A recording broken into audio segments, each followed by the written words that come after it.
एक छोटे से शहर में 5 गहरे दोस्त रहते थे, अली, जैन, सारा, अहमद और फातिमा। ये सभी बचपन से साथ थे और हमेशा नई रोमांचक यात्राओं की तलाश में रहते थे।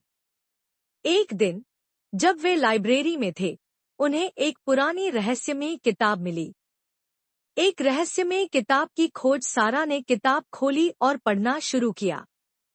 उसमें एक जादुई द्वीप का जिक्र था जहां एक खजाना छिपा था। किताब में लिखा था, यह खजाना केवल वे लोग पा सकते हैं जिनके दिल सच्चे हैं। यह पढ़कर सभी दोस्त उत्साहित हो गए और उन्होंने उस द्वीप की खोज पर जाने का फैसला किया। सफर की शुरुआत अगली सुबह वे सभी अपने जरूरी सामान के साथ नदी के किनारे पहुंचे। वहां एक पुरानी नाव मिली जिसे अहमद ने ठीक किया और उन्होंने सफर शुरू किया। लेकिन कुछ ही देर बाद तेज हवाएं चलने लगी और एक भयंकर तूफान आया। नाव हिलने लगी और फातिमा डर गई। तभी सारा ने उसका हाथ थामा और कहा, हमें मिलकर इस तूफान का सामना करना होगा। जैन ने ध्यान से नक्शे को देखा और बोला, अगर हम बाईं ओर जाएं, तो शायद सुरक्षित रास्ता मिल जाएगा।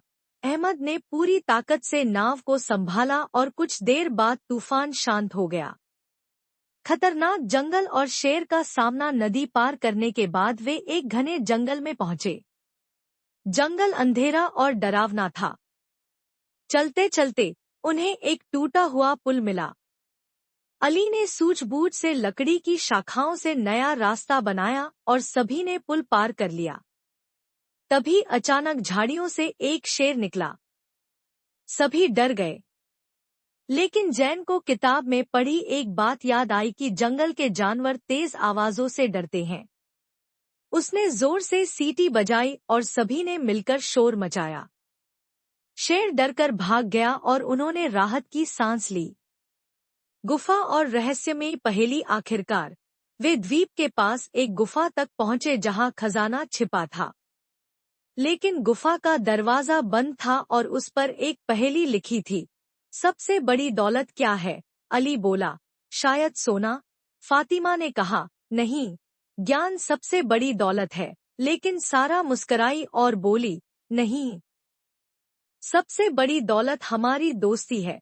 जैसे ही उन्होंने एक साथ दरवाजे को छुआ, वह अपने आप खुल गया। सच्चा खजाना अंदर। उन्होंने एक पुराना संदूक देखा। जब उन्होंने उसे खोला तो उसमें हीरे या सोना नहीं था, बल्कि वहां एक पुराना पत्र रखा था जिस पर लिखा था, सच्चा